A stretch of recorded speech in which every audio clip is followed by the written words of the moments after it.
Tudo bem? Glória a Deus. Eu quero compartilhar uma palavra com vocês. O nome dessa palavra é Os Desafios da Liderança. Nós estamos fazendo baseado naquele livro do A Procura de Timóteo, é isso, né? Isso. Então, eu quero falar alguma coisa aqui com vocês que é muito importante. Beleza. Eu vou seguindo aqui. Eu quero ler aqui o primeiro ponto aqui, que é muito importante. Seria importante se tivesse ali, mas eu vou ler para vocês. Era uma grande congregação e tinha um líder, o primeiro líder, né? Seu principal, preste atenção, é uma história que eu vou contar para vocês. Seu principal assistente dividiu a igreja e levou 30% da congregação. O líder manteve o trabalho com os que ficaram e, mesmo assim, era um grande número. Esse líder resolveu começar outro trabalho em um lugar diferente. Mas era um trabalho pequeno e, dessa vez, ele perdeu toda a congregação. Preste atenção. O líder tinha um parente próximo que também estava no ministério. Eles começaram um trabalho, mas o povo ia e vinha, o povo não era firme, eles não eram constantes. Então, eles iam e vinham. Seus assistentes eram competitivos, um deles desviava dinheiro, o outro era muito impossível e, às vezes, era agressivo. Amém? Quem são esses líderes? Quem são esses líderes? Alguém sabe? Não. Deus, o primeiro líder é Deus. Então, o primeiro líder é Deus. E o líder que se rebelou e que levou 30% da congregação é Lúcifer. Ele se rebelou, vocês lembram, vocês conhecem a Bíblia, ele se rebelou contra Deus, ele queria estar acima de Deus, e ele se rebelou e com ele levou 30% da congregação, 30%. E aí, a segunda congregação era a congregação onde Adão e Eva congregavam. Então, era a congregação de Adão e Eva. E eles não foram permanentes. Eles logo abandonaram e saíram. E o segundo líder, esse que era um parente próximo de Jesus, de Deus, já falei quem é, né? Era Jesus, né? E Jesus, ele abriu uma grande congregação. Vocês concordam comigo?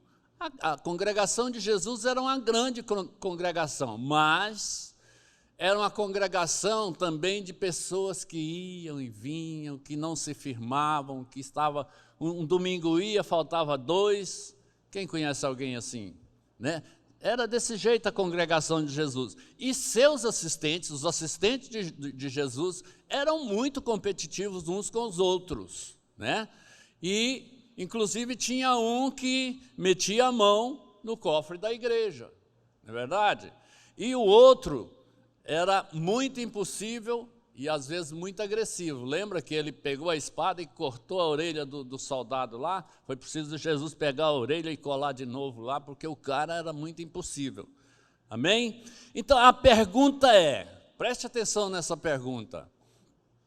Será que Deus Pai e Deus Filho fracassaram ao exercitar essa boa liderança?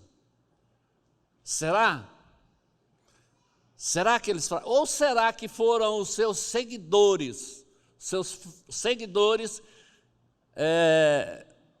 que fracassaram em não ser bons seguidores? O que vocês acham? Será que Deus fracassou? Não, claro que não, né? Agora, os seus seguidores fracassaram? Irmãos, nós sabemos que Deus e Jesus são perfeitos. Eles são perfeitos, eles são infalíveis, né? Deus não erra, Jesus não erra, né? Então, suas habilidades em liderar não deixam nada a desejar. Não é verdade? Então, Jesus não erra, Deus não erra, eles têm uma habilidade muito grande para liderar. Agora, o que é que Deus quer nos ensinar com tudo isso? O que Ele quer nos ensinar? É que uma boa liderança, ela só consegue atingir resultados perfeitamente favoráveis, ela não consegue atingir resultados perfeitamente favoráveis se ela não tiver bons seguidores. O líder pode fazer o que ele quiser, ele trabalha, ele vai ter até um sucesso, mas vai chegar um momento que ele vai fracassar, se ele não tiver bons seguidores. Por isso é que nós, como líderes, como pastores, nós temos que pensar muito nisso, em formar seguidores, entendeu? Não é nem formar líderes, é formar seguidores. Eu pastorei Luzimangos, eu preciso formar seguidores lá na igreja de Luzimangos para me ajudar. Do mesmo jeito são vocês. Vocês, na célula de vocês precisam formar bons seguidores para ajudar vocês. Supervisor, né? Agora a Etienne e Rogério. Rogério, né? Etienne e Rogério. Né?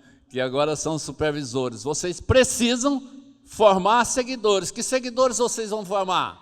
Os líderes de célula. Para eles seguirem você, para eles andarem junto com você, para eles falarem a mesma língua, para eles pensarem o mesmo que você pensa e para irem para a mesma direção. Amém? Então nós precisamos disso como líderes, queridos. Nós precisamos ter seguidores que andem com a gente. Né? Romanos, eu achei isso aqui tão tremendo. Romanos 11:12 diz assim, ó, o Paulo dizendo: pois grande é o meu desejo, é o desejo do meu coração em ver-vos. Ele estava falando para os romanos, para a turma dele, aquela turma que ele tinha ganhado. Ele está dizendo: olha, pois grande é o desejo do meu coração em ver vocês, para compartilhar convosco algum dom espiritual, a fim de que sejais fortalecidos. Para aqui? Não, porque no versículo 12 ele cai a ficha. É isso que pegou o meu coração. Ele diz assim: eu quero dizer, espera aí, eu estou errado aqui. Eu quero dizer para que eu e vocês sejamos mutuamente encorajados na fé. Está entendendo que não é só o líder? O que Paulo, no começo, ele estava dizendo: olha, eu sou uma mão única, eu vou ensinar vocês e acabou. Mas aí no versículo 12 ele volta atrás e fala: não, eu quero estar aí com vocês, para nós compartilharmos mutuamente, certo? Para nós sermos uma rua de mão dupla. Se eu for só mão única, a minha tendência é fracassar. Eu preciso de alguém que ande comigo para ser uma rua de mãos duplas. Então, o que Paulo escreveu no versículo 11 reflete essa mão única. Mas logo em seguida, quando ele percebe, ele cai a ficha, ele fala: não, espera aí, não é assim. Não é uma mão única, é mão dupla, nós precisamos andar junto. No versículo 12 ele diz: não basta somente dar a vocês, nós precisamos trabalhar juntos, neste propósito. Sabe o que eu aprendo aqui? É que sozinho nós não vamos a lugar nenhum. Não vamos, irmãos. Nós podemos ir até uma certa distância, mas nós não subiremos no pódio sozinho, sabia? Sabia disso? Nós não chegaremos ao lugar mais elevado se nós formos sozinhos. Muito importante isso aqui, sabe?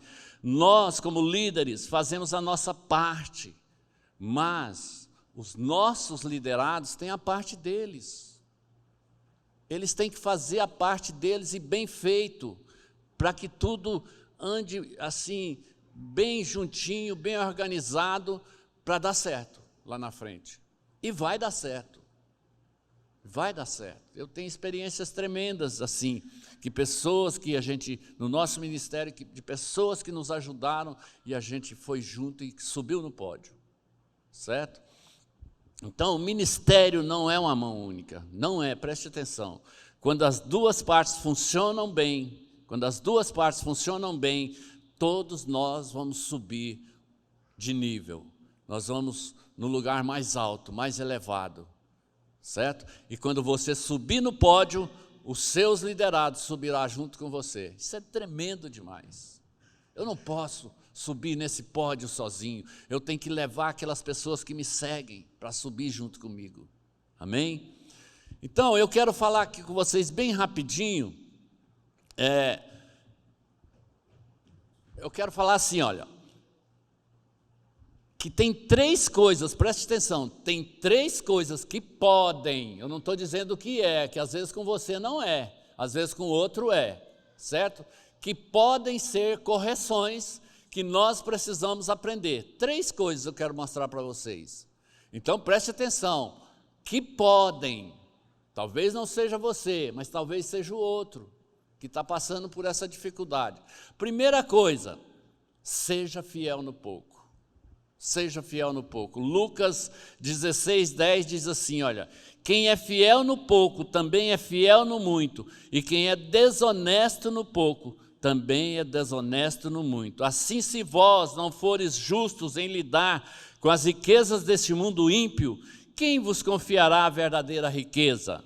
Se, portanto, não vos tornardes digno de confiança em relação ao que é dos outros, quem vos dará o que é vosso? Deixa eu te dizer uma coisa muito importante. Quando Deus coloca algo na nossa mão, sabe, para nós fazermos, por exemplo, se você é um advogado, Deus te colocou para ser um bom advogado. Se você é um médico, Deus te colocou para ser um bom médico. Agora, se você está na igreja e Deus te colocou para cuidar das salinhas lá com as crianças, se Deus te colocou para receber as pessoas na atmosfera, se Deus te colocou para lavar os banheiros, eu quero dizer para você que você tem que fazer como se fosse o seu chamado, seu maior chamado, fazer muito bem, com muita excelência, porque sabe por quê? Porque você está fazendo não é para homens, você está fazendo para Jesus. Então se você for lavar o banheiro, você tem que lavar esse banheiro com a maior excelência do mundo, pensando assim, se o próximo a chegar aqui for Jesus, né? Ele pode chegar lá, e se você não estiver fazendo bem feito, ele vai se decepcionar com você. Então, se você pegou algo para fazer, se alguém te deu alguma obrigação para fazer, faça bem feito. Seja fiel no pouco, e Deus te colocará sobre o muito. Amém, queridos? Seja o melhor faxineiro. Seja o melhor faxineiro. Muitas vezes a gente, exteriormente, até faz, né? Me mandaram, eu vou fazer, mas no coração, interiormente, nós estamos como aquela história do Joãozinho. A professora disse para o Joãozinho, Joãozinho, fica de pé. Ele está lá, sentado. Joãozinho, fica de pé. Aí ele, zangado, se levanta e ele diz assim, bem baixinho para ele, por fora eu estou em pé, mas por dentro eu estou sentado. Às vezes a gente faz o serviço que Deus mandou a gente fazer, Deus colocou na nossa mão desse jeito. Eu vou fazer porque me mandaram fazer. Não, você vai fazer porque é para Jesus, e para Jesus você tem que fazer bem feito, você tem que ser fiel no pouco, amém? Deus está interessado na sua fidelidade. Deus não está interessado no que você está fazendo, Ele está interessado na sua fidelidade. Então seja fiel no pouco, amém? Amém? E Ele te colocará sobre muito. Segundo, seja aquela pessoa. Aquela pessoa que faz o melhor para Deus, aquela pessoa que as pessoas olham para você, esse é o cara. essa é a cara. Sabe? Seja essa pessoa. Sabe? Deixa eu te fazer uma pergunta. Vou fazer uma pergunta para você. Se você fosse o pastor Jackson, pastor dessa igreja, e fosse colocado para você fazer... se você fosse o pastor Jackson, e você... Qual tipo de zelador que você queria para cuidar da sua igreja? 10 segundos para você fazer a lista. Qual o tipo de zelador que você ia querer para cuidar da sua igreja? 10 segundos. Amém? Talvez seja fácil, né, criar essa lista, né? Talvez você criou aí um monte de listas, né, aí na sua mente, né, no seu coração, né? Eu quero o melhor, eu quero que ele seja assim, quero que ele limpe, que fique tudo brilhante, eu quero desse jeito. Deixa eu te dizer uma coisa, mas aí Jesus olha para você com esse tamanho dessa lista que você fez, e ele diz assim para você: faça você mesmo. Uau! Faça você mesmo. Entendeu? Às vezes a gente pensa, não, eu sou líder, os meus liderados têm que fazer para mim. Não, faça você mesmo. Ontem eu fui lá para a igreja de Luz e Mangues, a gente estava pintando lá, e eu lembrei disso aqui. Eu tinha preparado essa palavra, eu lembrei disso aqui. Eu falei, cara, os nossos banheiros estão sujos, tão feios, a cozinha está uma bagunça. E eu fiquei aí, Deus falou, faça você. Irmãos, eu tenho problema de coluna. Tem não, está amarrado, em nome de Jesus. Aí eu fiz bem feito. A cozinha ficou brilhando, os banheiros ficaram brilhando, cheirosos mesmo. Tudo de excelência, porque eu estava ali fazendo ali, limpando ali. Jesus, se o senhor entrar aqui, o senhor vai achar aqui o melhor faxineiro. Eu fiz bem feito. Então, eu fiz bem feito para que os meus liderados vejam aquilo lá, sabe? E façam bem feito. Mas eu não fiz com esse intuito também, eu fiz para Jesus. Eu estava fazendo para Jesus, e para Ele nós temos que fazer bem feito. Amém, queridos? Amém ou não amém? Mateus 7,12 diz assim, olha, portanto, tudo quanto quereis que as pessoas vos façam, assim fazei vós também a ela, pois esta é a lei. Tudo que você quer que as pessoas façam para você, façam para elas também.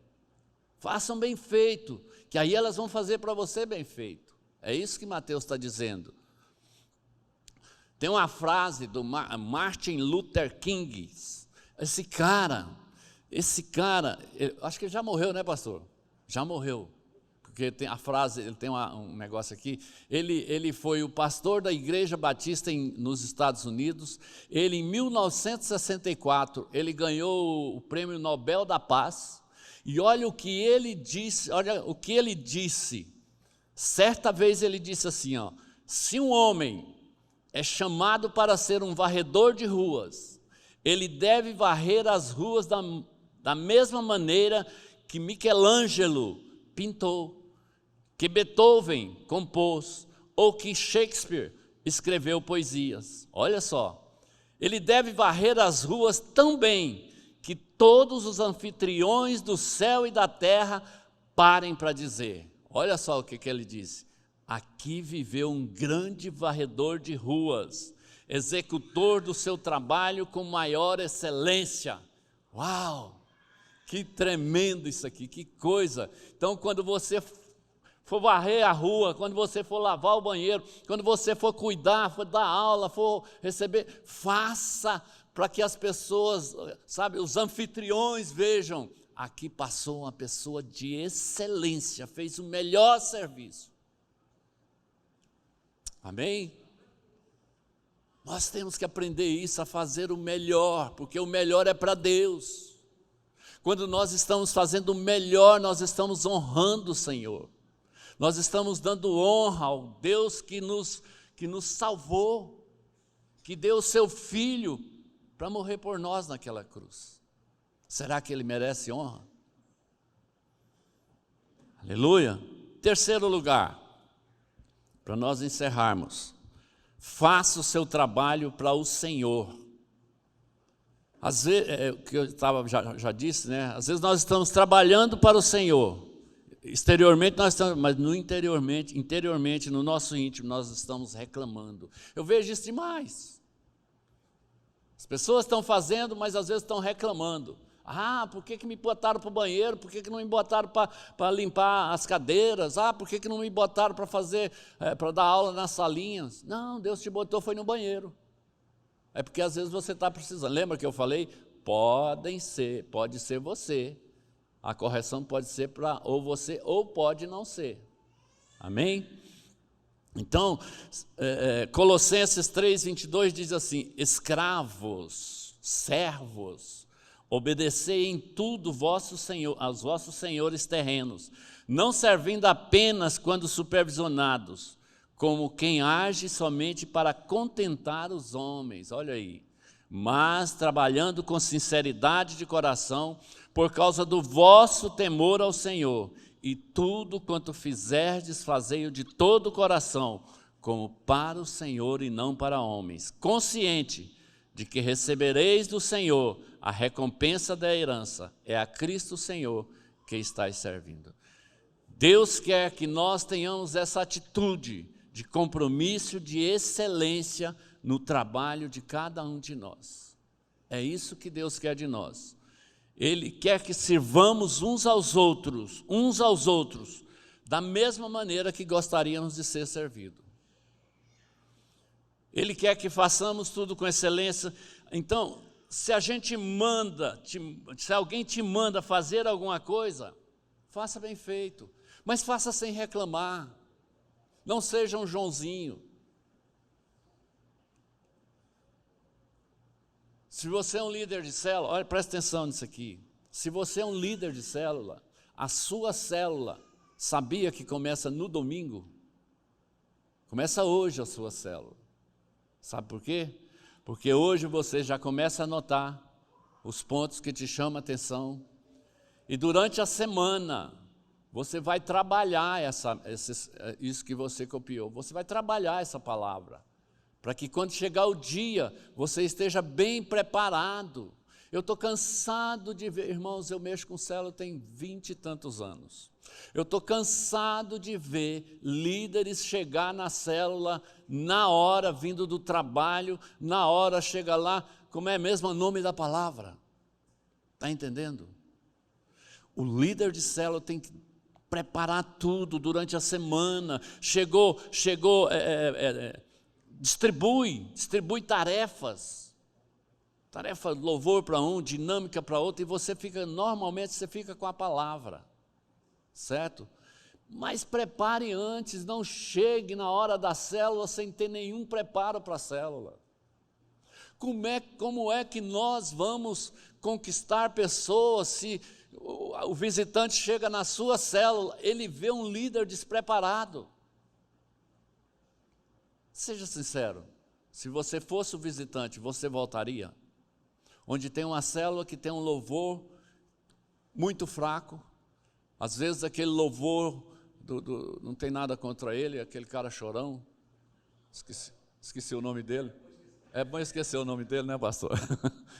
Sabe, não põe música de choro, não, porque às vezes um visitante está ali e você coloca uma música, ai meu Deus do céu, e todo mundo chorando, o cara olha para um lado, olha para o outro, que é isso aqui, meu Deus? O que está acontecendo aqui? Ele não volta lá mais nunca.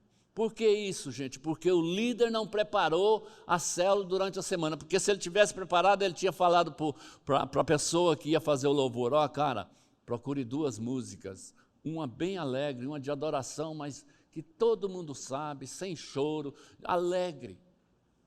Amém? Então, queridos, era isso aí que eu queria falar para vocês. Nós precisamos dar o melhor para o Senhor, para que Deus nos recompense. A recompensa vem do Senhor. Tudo que nós fazemos a recompensa. Ontem tinha 2 meninos lá na igreja nos ajudando. Excelente. Um devia ter Lucas tem uns 15 anos, né? Uns 15 anos, o outro pichotinho. Foram os que mais trabalharam. Aí eles, lá todo feliz, né? Aí eu falei para ele, cara, vem cá vocês dois. O que vocês estão fazendo, vocês estão amontoando, sabe, um monte de presente para vocês, porque eles não sabem ainda o que é galardão. Falei, vocês estão amontoando um monte de presente para vocês lá no céu. Quando vocês subirem lá para o céu, for para junto de Deus lá no céu, Deus vai dar um monte de presente para vocês, pela dedicação de vocês aqui hoje, o que vocês fizeram.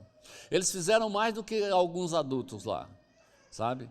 Então, queridos, nós precisamos disso, fazer o melhor, amém? Olha, terminei faltando 2 dias, 2 minutos, 2 minutos, foi só para distrair, 2 minutos, glória a Deus.